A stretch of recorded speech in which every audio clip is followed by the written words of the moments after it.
ವೇದಿಕೆಯಲ್ಲಿರುವ ಎಲ್ಲ ಗಣ್ಯರೇ, ಸಹೋದರ ಧರ್ಮದ ಸಾಮಾಜಿಕ ಧಾರ್ಮಿಕ ಮುಖಂಡರೇ, ಅತ್ಯಂತ ಒಂದು ಸಂತಸದ ಕ್ಷಣದಲ್ಲಾಗಿದ್ದೇವೆ ನಾವೆಲ್ಲರೂ ಇಲ್ಲಿ ಒಗ್ಗೂಡಿರುವುದು. ರಿಪ್ಪನ್ಪೇಟೆ ಎಂಬಂತಹ ಈ ಒಂದು ಪ್ರದೇಶ ಶಿವಮೊಗ್ಗ ಜಿಲ್ಲೆಯಲ್ಲಿ ಎಲ್ಲ ತಾಲೂಕುಗಳೊಂದಿಗೆ ಒಂದು ಸಂಪರ್ಕವಿರುವಂತಹ ಒಂದು ಕೇಂದ್ರವಾಗಿದೆ ರಿಪ್ಪನ್ಪೇಟೆ ಎಂಬುದು. ಹೊಸನಗರಕ್ಕಿಂತಲೂ ಹೆಚ್ಚು ತಾಲೂಕುಗಳೊಂದಿಗೆ ಸಂಪರ್ಕ ಕಲ್ಪಿಸುವಂತಹ ಅಥವಾ ಸಂಪರ್ಕವಿರುವಂತಹ ಒಂದು ಪ್ರದೇಶವಾಗಿದೆ ರಿಪ್ಪನ್ಪೇಟೆ ಎಂಬುದು. ಇಲ್ಲಿ ಇಂತಹ ಒಂದು ಸಂಭ್ರಮ ಇಲ್ಲಿ ಮಾಡಲು ಸಾಧ್ಯವಾಗಿದ್ದರಲ್ಲಿ ಅಲ್ಲಾಹನಿಗೆ ಅನಂತ ಅನಂತ ಸ್ತುತಿಗಳನ್ನು ಈ ಸಂದರ್ಭದಲ್ಲಿ ನಾವು ಸಮರ್ಪಣೆ ಮಾಡ್ತಾ ಇದ್ದೇವೆ. ಈ ಊರಿನ ಸುಮಾರು 60ರಷ್ಟು ಯುವಕರು ಮರಳುಗಾಡಿನ ಬಿಸಿಲಿನಲ್ಲಿ ದುಡಿದು ಕಷ್ಟಪಟ್ಟು ತಮ್ಮ ಮೈಗಳನ್ನು ಸುಟ್ಟುಕೊಂಡು ದುಡಿದಂತಹ ಸಂಪಾದನೆಯ ಒಂದು ಸಿಂಹ ಪಾಲನ್ನು ನಮ್ಮೂರಿನ ಈ ಒಂದು ಶ್ಲಾಘನೀಯ ಕಾರ್ಯಕ್ರಮಕ್ಕೆ ಬೇಕಾಗಿ ಮೀಸಲಿಟ್ಟಿದ್ದರೆ ನಮ್ಮೆಲ್ಲರ ಕರ್ತವ್ಯವಾಗಿದೆ ಅವರಿಗೆ ಬೇಕಾಗಿ ಪ್ರಾರ್ಥನೆ ಮಾಡುವುದು. ಅಲ್ಲಾಹನು ಅವರೆಲ್ಲರ ಸದುದ್ದೇಶಗಳನ್ನು ಈಡೇರಿಸಿಕೊಟ್ಟು ಅನುಗ್ರಹಿಸಲಿ, ಆಮೀನ್ ಯಾ ರಬ್ಬಲ್ ಆಲಮೀನ್. ಸುದೀರ್ಘವಾಗಿ ಮಾತನಾಡುವಂತಹ ಒಂದು ಸಂದರ್ಭವಲ್ಲ ಇದು. ಆದರೆ ಒಂದು ವಿಷಯವನ್ನು ಮಾತ್ರ ನಾನು ಹೇಳಲಿಕ್ಕೆ ಇಚ್ಛೆ ಪಡ್ತೇನೆ. ಒಂದು 4 ತಿಂಗಳುಗಳ ಹಿಂದೆ ನಮ್ಮ ಊರಿನಲ್ಲಿ ಒಬ್ಬ ಯುವಕ ಹಠಾತ್ತನೆ ಮರಣಗೊಂಡ.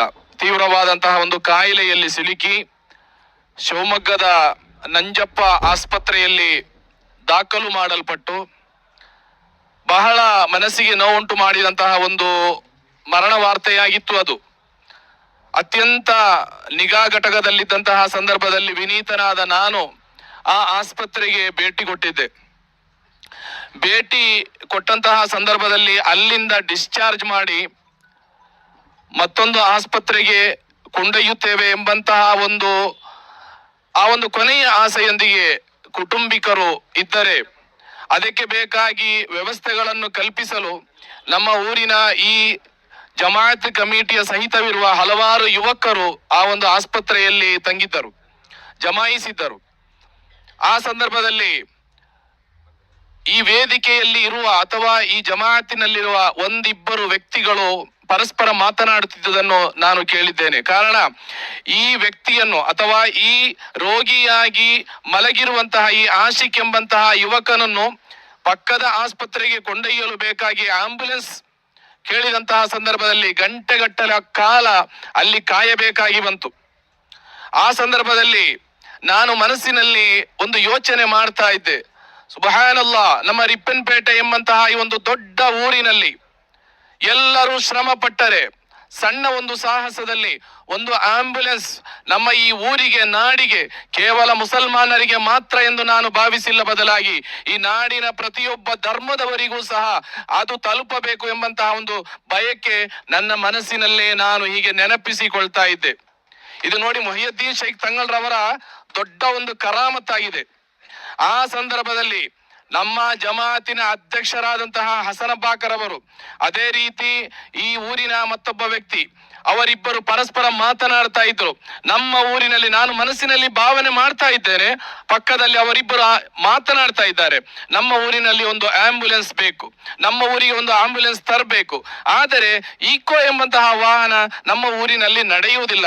ದೊಡ್ಡದಾದಂತಹ ಯಾವುದಾದ್ರೂ ಒಂದು ವಾಹನ ಮಾಡಿದ್ದರೆ ಚೆನ್ನಾಗಿತ್ತು ಎಂಬಂತಹ ಒಂದು ಮಾತುಗಳನ್ನು ನಾನು ಅವರನ್ನು ಸಾಕ್ಷಿ ನಿಲ್ಲಿಸಿ ಈ ತನಕ ನಾನು ಹೇಳಲಿಲ್ಲ ಅವರೊಂದಿಗೆ.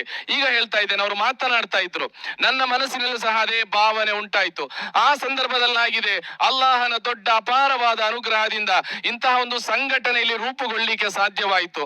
ಆ ಸಂಘಟನೆಯಲ್ಲಿ ನಾನು ಒಮ್ಮೆಯೂ ಸಹ ಈ ವಿಷಯವನ್ನು ಪ್ರಸ್ತಾವನೆ ಮಾಡಲಿಲ್ಲ. ಬದಲಾಗಿ ಅದರಲ್ಲಿರುವ ಒಬ್ಬ ವ್ಯಕ್ತಿಯೊಂದಿಗೆ ನಾನು ಹೇಳಿದೆ, ಈ ರೀತಿ ಒಂದು 2-3 ತಿಂಗಳುಗಳ ನಂತರ ನಾವು ಈ ಗ್ರೂಪಿನಲ್ಲಿ ಬರುವಂತಹ ಒಂದು ಹಣವನ್ನು ಸಂಗ್ರಹಿಸಿ ನಮ್ಮ ಊರಿಗೆ ಒಂದು ಆಂಬ್ಯುಲೆನ್ಸ್ ಅನ್ನು ತಂದರೆ ಹೇಗೆ ಎಂದು ಕೇಳಿದಾಗ, ಉಸ್ತಾದ್ ಈಗ ಆ ಮಾತನ್ನು ನೀವು ಎತ್ತಬೇಡಿ ಅಂತ ಹೇಳಿದರೆ, ಹೊಸದಾಗಿ ಸೇರ್ಪಡೆಗೊಂಡಂತಹ ಹಲವಾರು ಮಕ್ಕಳಿದ್ದಾರೆ, ಸಣ್ಣ ಸಣ್ಣ ವೇತನದಲ್ಲಿ ದುಡಿಯುತ್ತಿರುವಂತಹ ಹಲವಾರು ಮಕ್ಕಳಿದ್ದಾರೆ, ಅವರಿಗೆ ದೊಡ್ಡ ಒಂದು ಭಾರವಾಗಬಹುದು ಈ ವಿಷಯವನ್ನು ಪ್ರಸ್ತಾವನೆ ಮಾಡಿದ್ರೆ. ಆದ್ದರಿಂದ ಈ ವಿಷಯ ಈಗ ಪ್ರಸ್ತಾವನೆ ಮಾಡುವುದು ಬೇಡ, ಒಂದು 3-4 ತಿಂಗಳುಗಳು ಕಳೆಯಲಿ, ತದನಂತರ ನಮಗೆ ಹಣ ಸಂಗ್ರಹವಾದ ನಂತರ ಈ ವಿಷಯವನ್ನು ನಾವು ಪ್ರಸ್ತಾವನೆ ಮಾಡೋಣ ಎಂದು ಆ ವ್ಯಕ್ತಿ ಹೇಳಿದರು. ಅಲ್ಲಾಹನಿಗೆ ಅದು ಇಷ್ಟವಾಗಿದೆ ಎಲ್ಲೋ ಗೊತ್ತಿಲ್ಲ. 2 ದಿನಗಳ ನಂತರ ಆ ಗ್ರೂಪಿನಲ್ಲಿರುವಂತಹ ಒಂದು ವ್ಯಕ್ತಿಯ ಬಾಯಿಯಿಂದಲೇ ಆ ಮಾತು ಬಂತು. ಇದು ಮುಹಿಯುದ್ದೀನ್ ಶೈಖ್ರವರ ದೊಡ್ಡ ಒಂದು ಪವಾಡವಲ್ಲದೆ ಬೇರೆ ಯಾವುದಲ್ಲ. ಇದರಲ್ಲಿ ನನ್ನ ಯಾವುದೇ ಪರಿಶ್ರಮವಿಲ್ಲ. ನಾನು ಅಧ್ಯಕ್ಷರೊಂದಿಗೆ ಮೊನ್ನೆ ಸಹ ಹೇಳಿದ್ದೆ, ಒಂದು ವೇಳೆ ಈ ವಾಹನವನ್ನು ಲೋಕಾರ್ಪಣೆ ಮಾಡುವಂತಹ ಸಂದರ್ಭದಲ್ಲಿ ಯಾರಾದರೂ ಗಣ್ಯ ವ್ಯಕ್ತಿಗಳು ಮಾತನಾಡುವುದಾದರೆ ಅಥವಾ ನೀವು ಮಾತನಾಡುವುದಾದರೆ ನನ್ನ ಪ್ರಯತ್ನ ಎಂಬ ಒಂದು ಮಾತನ್ನು ನೀವು ಅದರಲ್ಲಿ ಎತ್ತುವುದೇ ಬೇಡ ಎಂದು ನಾನು ಹೇಳಿದ್ದೆ. ಆದರೆ ಅಧ್ಯಕ್ಷರು ಅವರಿಗೆ ನೆನಪಿಸಿದ್ದಾರೆ ಇಲ್ಲ ಗೊತ್ತಿಲ್ಲ, ಇದರಲ್ಲಿ ನನ್ನ ಯಾವುದೇ ಪ್ರಯತ್ನವಿಲ್ಲ ಎಂದು ಮಗದೊಮ್ಮೆ ನಾನು ನಿಮ್ಮೆಲ್ಲರನ್ನು ಸಾಕ್ಷಿ ನಿಲ್ಲಿಸಿ ಹೇಳ್ತಾ ಇದ್ದೇನೆ. ಇದು ಮುಹಿಯುದ್ದೀನ್ ಶೈಖ್ರವರ ಸಂಪೂರ್ಣವಾದಂತಹ ಒಂದು ಆಶೀರ್ವಾದ ಮತ್ತು ಕರಾಮತ್ತಾಗಿದೆ. ಪ್ರೀತಿಯ ಸಹೋದರರೇ, ಆ ವ್ಯಕ್ತಿಯ ಬಾಯಲ್ಲಿ ಬಂತು ನಮ್ಮ ಊರಿಗೆ ಒಂದು ಆಂಬ್ಯುಲೆನ್ಸ್ ತಂದರೆ ಹೇಗೆ ಅಂತ.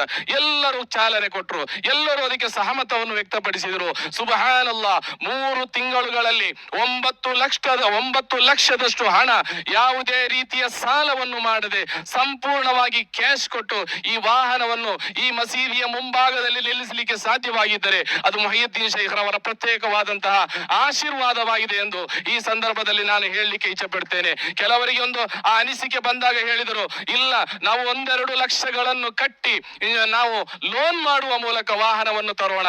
ನಾನು ಹೇಳಿದೆ, ಆ ಮಸೀದಿಯ ಹೆಸರಿನಲ್ಲಿ ಒಂದು ಸಂಪತ್ತನ್ನು ಅಥವಾ ಒಂದು ವಸ್ತುವನ್ನು ನಾವು ಕೊಡುವಾಗ ಲೋನ್ ಮಾಡಿ ಬಡ್ಡಿಗೆ ಸಾಲ ಮಾಡಿ ಕೊಡುವಂತಹ ಅಗತ್ಯ ನಮಗಿಲ್ಲ. ಬೇಕಾದರೆ 1 ವರ್ಷ ಕಳೆಯಲಿ, ಸಂಪೂರ್ಣವಾಗಿ ಕ್ಯಾಶ್ ಕೊಟ್ಟು ನಾವು ತರೋಣ ಎಂದು. ಅಲ್ಹಮ್ದುಲಿಲ್ಲಾ, 3 ತಿಂಗಳಲ್ಲಿ ಎಲ್ಲ ಹಣ ಸಂಗ್ರಹವಾಗಿ ಒಂದೇ 1 ರೂಪಾಯಿಯೂ ಸಹ ಸಾಲವಿಲ್ಲದ ರೀತಿಯಲ್ಲಿ ಈ ವಾಹನ ನಮ್ಮ ಮುಂದೆ ತಲುಪಿದೆ.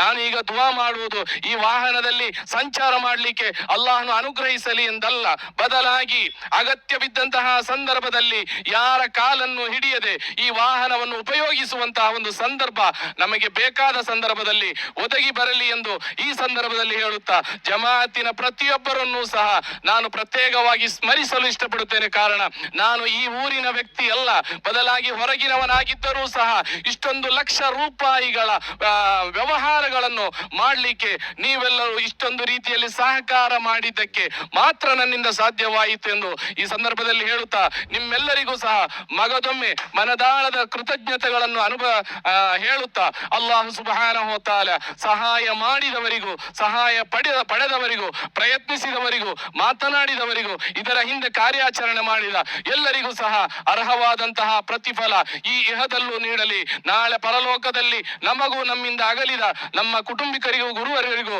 ಅಲ್ಲಾಹನು ಆ ಪ್ರತಿಫಲವನ್ನು ಕರುಣಿಸಲಿ ಎಂದು ಈ ಸಂದರ್ಭದಲ್ಲಿ ಹೇಳುತ್ತಾ, ನಮ್ಮ ಚಾಬು ಸಾಬ್ರವರು ಹೇಳಿದಂತೆ, ಇಲ್ಲಿ ಗಣ್ಯ ವ್ಯಕ್ತಿಗಳು ಹೇಳಿದಂತೆ, ಅಗತ್ಯವಿದ್ದಾಗ ಮಾತ್ರ ಅದನ್ನು ಉಪಯೋಗಿಸುವಂತಹ ರೀತಿಯಲ್ಲಿ ಬೇಕಾದ ಮಟ್ಟದಲ್ಲಿ ಉಪಯೋಗಿಸಿ ಒಳ್ಳೆಯ ರೀತಿಯಲ್ಲಿ ಅದನ್ನು ಮುನ್ನಡೆಸಿಕೊಂಡು ಹೋಗಲು ಈ ಊರಿನ ಪ್ರತಿಯೊಬ್ಬರಿಗೂ ಸಹ ಅಲ್ಲಾಹನು ಅನುಗ್ರಹಿಸಲಿ ಎಂದು ಈ ಸಂದರ್ಭದಲ್ಲಿ ಹೇಳುತ್ತಾ, ಇನ್ನು ಈ ವಾಹನದ ಎಲ್ಲಾ ಸಂಪೂರ್ಣ ಜವಾಬ್ದಾರಿಯು ಮುಹಿಯುದ್ದೀನ್ ಜುಮ್ಮಾ ಮಸ್ಜಿದ್ ಜಮಾತ್ ಕಮಿಟಿಗೆ ಆಗಿದೆ ಎಂದು ಆ GCCಯ ಎಲ್ಲ ಯುವಕರ ಪರವಾಗಿ ಅವರನ್ನು ಸಾಕ್ಷಿ ನಿಲ್ಲಿಸಿ ನಾನು ಹೇಳುತ್ತಾ, ಇನ್ನು ಎಲ್ಲ ವಿಷಯಗಳು ಸಹ ಇದು ಕಮಿಟಿಗೆ ಸಮರ್ಪಣೆಯಾಗಿದೆ.